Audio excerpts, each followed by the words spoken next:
Malam itu langit tampak gelap meski tidak mendung. Angin musim hujan menerpa pohon-pohon dengan desahan panjang seperti napas seseorang yang sedang tertahan. Di sebuah rumah di pinggiran kota Bandung, 5 sahabat lama berkumpul setelah bertahun-tahun tak bertemu. Mereka duduk mengelilingi meja makan, tertawa mengenang masa lalu. Reza, yang kini bekerja sebagai jurnalis investigasi, terlihat lebih murung dari yang lain. Wajahnya sayu dan tangan kirinya tak henti-hentinya mengelus bekas luka lama di lengannya. Sesekali, matanya memandangi foto usang yang ia bawa dalam dompet. Sebuah foto dari masa ketika ia menjadi relawan di desa Simenang. "Gua masih mimpi soal dia," ucap Reza tiba-tiba, memecah tawa. "Perempuan itu yang gue tinggalin di bunker waktu longsor." Desi menatapnya dengan kening berkerut. "Lu serius? Maksudnya dia masih hidup?" "Nggak tahu, tapi dalam mimpi gue, dia berdiri di lorong gelap, mukanya penuh tanah. Dan dia selalu bilang satu hal, jangan pulang sendirian." Hening menyergap ruangan. Bayu yang paling skeptis tertawa miring. "Itu cuma mimpi bro, nggak usah dipikirin." Tapi Nita, yang sejak dulu sensitif terhadap hal-hal gaib, berkata pelan, "Kalau dia masih menunggu, berarti dia belum tenang." Reza menatap mereka satu persatu. "Gua mau balik ke Simenang, gua harus tahu apa yang sebenarnya terjadi di sana." Dan ritual gelap yang belum selesai. Ketika teman-temannya memilih topik-topik aman, pasar tradisional, rumah modern, desain ramah lingkungan, Rina justru memilih sesuatu yang berbeda. Ia ingin meneliti bangunan tua bergaya kolonial, bangunan terbengkalai yang menurutnya penuh karakter dan nilai sejarah. Ia tidak tahu bahwa pilihannya itu akan membuka pintu ke dunia yang tak pernah ia bayangkan. Bangunan itu terletak di pinggiran kota, dikelilingi pohon-pohon besar yang menjulang tinggi. Terlihat sepi, terlupakan. Tapi anehnya, tak ada yang berani menyentuh atau merobohkannya. Bahkan pemerintah setempat enggan mencantumkannya dalam peta bangunan cagar budaya. "Sudah bukan milik siapa-siapa," kata seorang warga. "Tapi bukan berarti bisa dimiliki siapa saja." Kalimat itu awalnya dianggap Rina sebagai mitos. Tak lebih dari bumbu khas masyarakat yang suka membesar-besarkan cerita. Tapi ternyata setiap kata dari kalimat itu adalah peringatan. Karena sejak hari pertama ia menginjakkan kaki di rumah itu, segalanya berubah. Hari itu cerah, langit biru. Rina membawa kamera, alat ukur, dan buku catatan. Ia berjalan menyusuri halaman rumah yang dipenuhi rumput liar setinggi lutut. Pintu rumah tidak terkunci. Kayu lapuknya mengeluarkan suara serak ketika didorong. Dari dalam, bau apek langsung menyergap. Tapi ada sesuatu yang lain, sesuatu yang lebih pekat, lebih menusuk, seperti bau darah yang sudah mengering lama. Dinding-dinding rumah dipenuhi lukisan tua, kaca patri retak, dan cermin besar yang sudah kusam. Tapi yang paling mencolok adalah sebuah lukisan keluarga yang tergantung di ruang utama. Seorang pria Belanda, wanita berambut pirang, dan 2 anak kecil. Senyum mereka tidak wajar, seolah memaksa. Rina mulai memotret, mencatat struktur bangunan, dan merekam kondisi setiap ruangan. Tapi ia tidak sadar bahwa sejak saat itu, sesuatu mulai ikut pulang bersamanya. Malam pertama, ia mimpi buruk.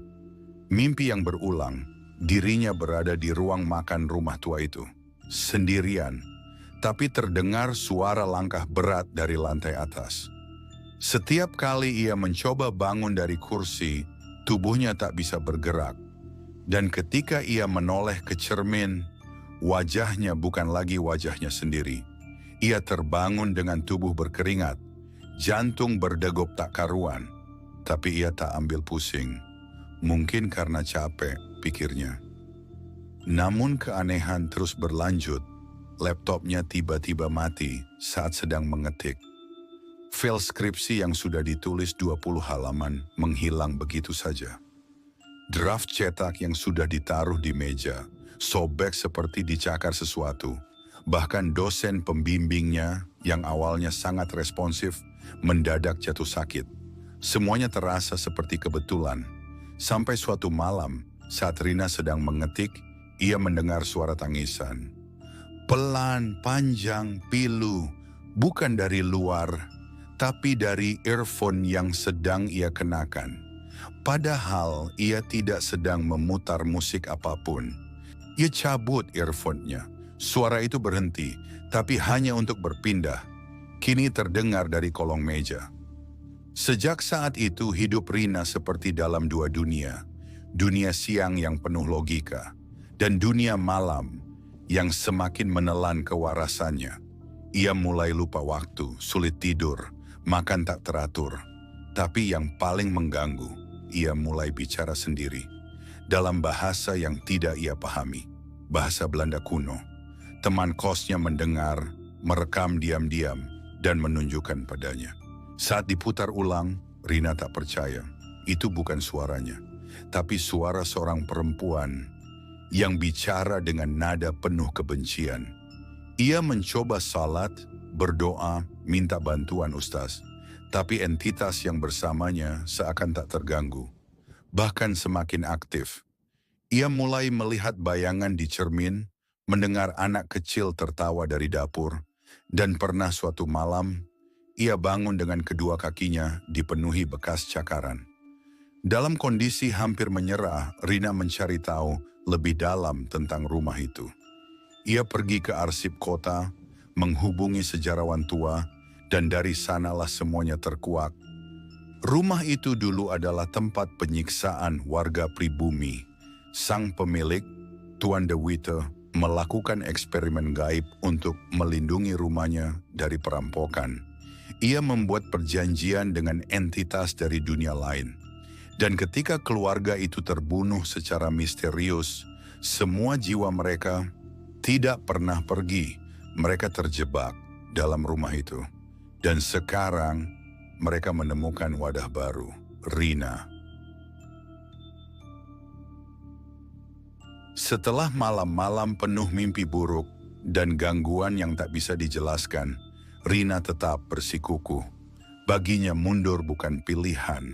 Ia menganggap semua itu hanyalah bentuk ketegangan biasa yang wajar dialami mahasiswa tingkat akhir.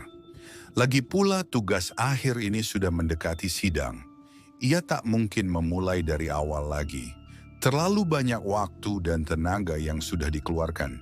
Tapi ada satu hal yang ia lewatkan. Terkadang yang kita anggap biasa justru adalah awal dari kehancuran. Pada akhir pekan, Rina kembali ke lokasi rumah tua itu. Kali ini ia tak sendiri. Ia mengajak dua temannya, Dinda dan Arga. Mereka hendak mengambil dokumentasi tambahan dan merekam beberapa video untuk bahan presentasi.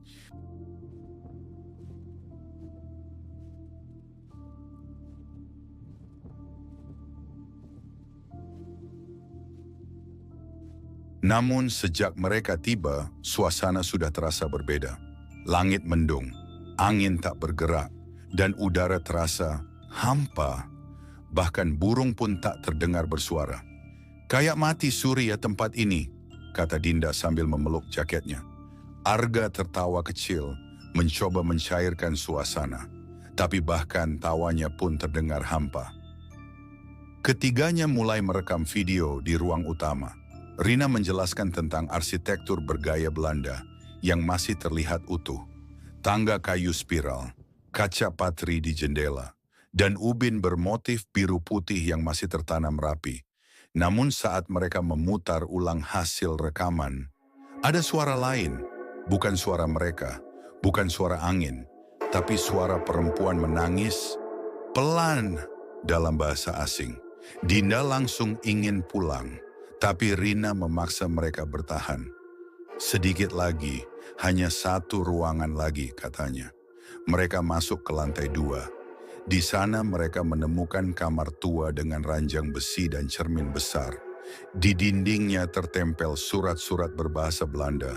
Sudah menguning. Arga iseng membuka lemari tua, dan di sanalah semuanya berubah. Arga berteriak, dalam lemari itu ada gaun putih yang tampak masih baru. Tapi yang membuat mereka panik, di bawah gaun itu ada boneka kayu dengan mata kosong dan rambut manusia sungguhan. Di dadanya terukir nama, Amalia. Saat mereka hendak keluar dari kamar, pintu tertutup sendiri, terkunci. Cermin tiba-tiba berembun, dan di balik embun itu, tampak tulisan seperti dicakar dari dalam. Jangan bangunkan aku. Setelah berhasil membuka pintu dengan paksa, mereka bertiga lari keluar rumah. Nafas memburu, tak ada yang berani bicara, bahkan Dinda muntah di pinggir halaman. Tapi sejak kejadian itu, mereka bertiga tak lagi sama. Arga mulai sakit, badannya panas dingin, tapi dokter tidak menemukan penyebab medis. Dinda mulai bermimpi buruk tentang perempuan bergaun putih yang berdiri di pojok kamar kosnya, menatap dengan mata penuh luka. Dan Rina, ia mulai bicara sendiri saat tidur. Bahkan pernah suatu malam, teman kosnya merekamnya tengah berdiri di depan kaca selama 1 jam, tersenyum lebar tanpa berkedip. Keesokan harinya Rina mencoba menghubungi salah satu dosen sejarah di kampus, Pak Hashim, yang dikenal suka mengumpulkan arsip bangunan tua. Ia bertanya tentang rumah itu. Awalnya Pak Hashim enggan bicara, tapi setelah didesak ia hanya menjawab satu kalimat. Nah, rumah itu bukan rumah biasa. Itu adalah perangkap yang dibangun dengan darah dan pengkhianatan. Rina bingung, tapi ia tetap minta akses ke arsip lama. Dan dari sana terungkap bahwa rumah itu dibangun di atas tanah bekas makam massal. Para pekerja pribumi yang mati di situ dikubur tanpa nama, tanpa nisan. Arsitek yang membangunnya hilang secara misterius, dan seluruh anggota keluarga Belanda yang menempatinya meninggal hanya dalam waktu 2 bulan setelah rumah selesai dibangun. Tapi semua itu tidak membuat Rina mundur. Ia justru semakin penasaran. Ia merasa ada koneksi antara dirinya dan rumah itu. Tapi ia tak sadar bahwa itu bukan koneksi. Itu adalah pengikat. Karena sejak malam itu, arwah penghuni rumah itu mulai menguasai dirinya sedikit demi sedikit. Dan tugas akhir yang seharusnya menjadi bukti akhir perjuangan akademiknya, kini berubah menjadi ritual tak kasat mata. Ritual pemanggilan yang sudah dimulai sejak ia mengetik halaman pertama. Setelah peristiwa di rumah tua itu, Rina, Dinda, dan Arga tidak pernah lagi kembali ke sana. Tapi rumah itu rupanya tidak pernah benar-benar mereka tinggalkan. Karena sejak kejadian itu mereka mulai diganggu. Tidak hanya di malam hari, tapi juga di siang bolong, di tempat-tempat umum, bahkan di kampus. Arga yang tadinya adalah mahasiswa paling ceria di kelas, mulai berubah drastis. Ia menjadi pendiam, pemarah, dan kerap melamun. Ia bahkan mengaku melihat bayangan hitam duduk di bangku belakang kelas. Tak ada yang percaya, sampai suatu malam ia mengamuk di tengah jalan. Ia berkata, "Dia masuk ke mataku, dia tinggal di kepalaku." Ia lalu pingsan dan sejak itu dirawat di rumah sakit jiwa. Dinda yang tak kalah terguncang memutuskan cuti kuliah. Tapi setiap malam ia mendengar suara ketukan dari balik lemari kamarnya. 3 kali, selalu 3 ketukan. Dan setiap pagi ia menemukan rambut panjang hitam di bantalnya. Padahal Dinda adalah perempuan berhijab dan rambutnya dipotong pendek. Sementara itu, Rina mulai kehilangan jati dirinya. Ia tidak tidur berhari-hari. Ia bicara sendiri. Ia mulai menulis ulang skripsinya dalam bahasa Belanda kuno. Dan yang paling aneh, ia mulai takut cermin. Setiap kali melihat bayangannya, ia akan panik, berteriak, dan menutup wajahnya. Ia berkata bahwa bayangan di cermin itu bukan dirinya. Dia sedang meniruku, tapi itu bukan aku. Di kamar kosnya, dinding mulai dipenuhi gambar tangan, bekas coretan pensil, tangan-tangan kecil. Jumlahnya bertambah setiap malam. Teman satu kosnya akhirnya pindah karena tak tahan dengan suara-suara yang keluar dari kamar Rina setiap pukul 3 pagi. Suara seperti orang bernyanyi, dalam nada yang sangat rendah, menyeramkan, dan kadang bercampur suara anak kecil tertawa.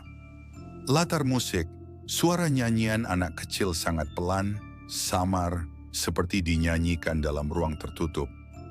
Rina tidak sadar bahwa dia perlahan sedang diambil. Jiwanya dimakan oleh entitas tua yang ada dalam rumah itu. Dan semakin banyak dia menulis skripsinya, semakin kuat cengkeraman arwah itu dalam tubuhnya. Ternyata, skripsi yang ia tulis bukan sembarang penelitian, tapi naskah kutukan, naskah yang dulu dibuat oleh penghuni rumah itu dan belum sempat diselesaikan. Rina sedang menjadi perantara. Ia sedang menyelesaikan naskah dari masa lalu, tanpa sadar. Suatu malam, Pak Hashim, dosen sejarah yang pernah ia temui, datang ke kosan Rina setelah melihat foto-foto yang dikirim oleh Dinda. Ia membaca sebagian isi skripsi Rina, dan wajahnya langsung pucat. Ini bukan skripsi. Ini adalah terjemahan ritual pemanggilan roh penjaga gerbang kematian. Ini bukan dari dunia kita, katanya dengan suara bergetar. Ia meminta Rina untuk berhenti, tapi Rina justru marah. Ia berteriak, menangis, lalu tertawa dalam satu waktu. Suaranya berubah, bukan suara manusia normal, lebih dalam, lebih dingin. Pak Hashim pun menyadari, sudah terlambat.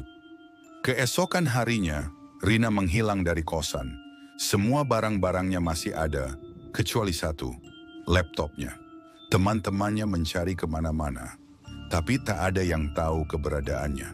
Sampai 3 hari kemudian, Satpam kampus menemukan sesuatu yang aneh di perpustakaan jurusan arsitektur, tepat di bawah rak paling belakang. Ada tulisan dengan darah di dinding. Tia sudah selesai, tapi aku belum. Dan di lantai, ada boneka kayu kecil yang sama seperti di rumah itu. Boneka yang bernama Amalia. Dari titik ini, misteri menjadi semakin dalam. Apa yang sebenarnya terjadi dengan Rina? Siapa arwah yang merasuki tubuhnya? Dan mengapa rumah itu tak pernah bisa dihancurkan? Semua jawabannya akan terkuak di babak berikutnya. Ketika kebenaran mulai menyeruak dan dendam dari masa lalu, akhirnya menuntut korban terakhirnya. Hari ketiga sejak Rina menghilang, Dinda akhirnya kembali ke rumah tua itu. Ia datang bersama Pak Hashim dan seorang paranormal bernama Bu Sekar, yang dikenal mampu membaca jejak energi di tempat angker. Mereka tak datang untuk menantang. Mereka datang untuk mencari jawaban, namun yang mereka temukan justru membuka pintu rahasia masa lalu yang seharusnya tidak pernah dibuka.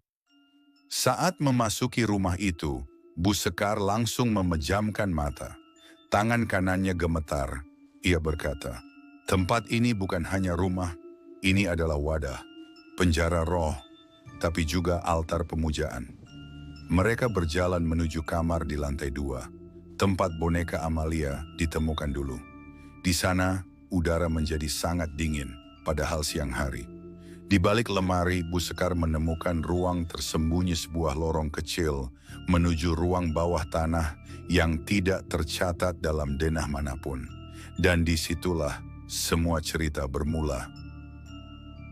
Ruang bawah tanah itu dipenuhi simbol kuno, lilin-lilin bekas ritual, dan potongan-potongan surat dari abad ke-19. Di dindingnya tertulis kalimat dalam bahasa Belanda yang sudah pudar.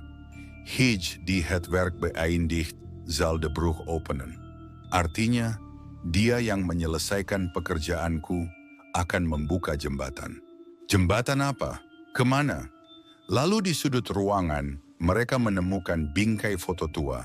Dalam foto itu, seorang perempuan muda bergaun putih. Di bawahnya tertulis nama Amalia van Drost. Ia adalah anak perempuan dari arsitek Belanda yang membangun rumah ini. Amalia bukan anak biasa. Ia dikenal sebagai anak indigo, bisa melihat dan bicara dengan makhluk dari dimensi lain. Sang ayah terobsesi dengan dunia gaib, menjadikan Amalia sebagai medium ritual. Dalam pembangunan rumah itu, banyak pekerja pribumi yang mati secara misterius.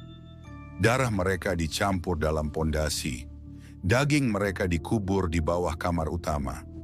Rumah itu dibangun bukan untuk tinggal, tapi sebagai gerbang. Gerbang menuju dunia antara hidup dan mati. Amalia akhirnya meninggal saat ritual terakhir. Tapi rohnya tak pergi, ia terperangkap dalam boneka kayu.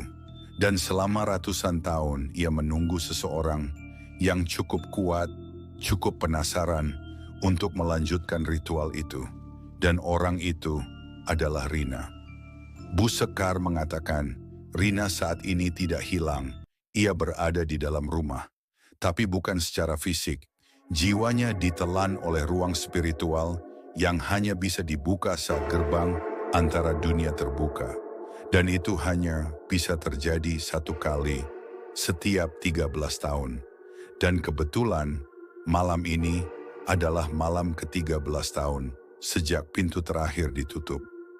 Mereka memutuskan untuk melakukan pemanggilan, bukan untuk mengusir, tapi untuk berbicara dengan Rina dan mencari jalan keluar. Dalam ritual yang dipandu Bu Sekar, mereka memanggil jiwa Amalia. Tiba-tiba lampu mati, lilin padam, dan dari kegelapan terdengar suara gadis kecil. Aku tidak jahat, aku hanya ditinggalkan. Tapi dia yang di belakangku, dia bukan manusia. Lalu suara itu berubah menjadi suara perempuan dewasa, penuh dendam. Kalian datang untuk memutuskan ritualku? Terlambat, penggantiku sudah setengah jadi. Lalu, dari tengah ruangan, muncullah sosok Rina. Tapi bukan Rina yang dikenal. Matanya kosong, bibirnya tersenyum lebar, kulitnya pucat, dan ia memegang boneka Amalia di tangan kanannya.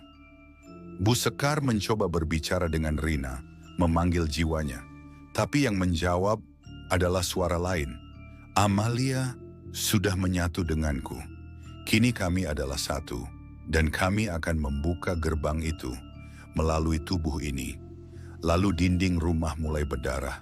Rak buku jatuh sendiri. Tulisan-tulisan kuno muncul di langit-langit. Pak Hashim berteriak agar semua keluar. Tapi Dinda masih berusaha memeluk Rina. Dan di detik itulah tubuh Rina bergetar lalu roboh. Tidak sadarkan diri, boneka kayu di tangannya terbakar sendiri. Dan suara tangisan kecil terdengar, kemudian lenyap. Efek suara hening, detik jam perlahan kembali, musik sendu mengalun. 3 hari kemudian, Rina bangun di rumah sakit, tapi ia tidak ingat apapun. Semua file skripsinya hilang dari laptop. Rumah tua itu terbakar habis keesokan harinya tanpa sebab jelas. Tapi satu hal tetap membekas. Di tangan Rina, ada bekas luka bakar berbentuk simbol aneh. Simbol yang sama seperti yang terukir di dinding ruang bawah tanah. Kini, Rina menjalani hidup baru. Tapi setiap malam Jumat, ia terbangun dengan tangan yang bergerak sendiri, menulis dalam bahasa yang tidak ia mengerti. Dan setiap ia bercermin, ia tak bisa melihat bayangannya sepenuhnya. Karena di belakangnya selalu ada sosok lain, tersenyum, menunggu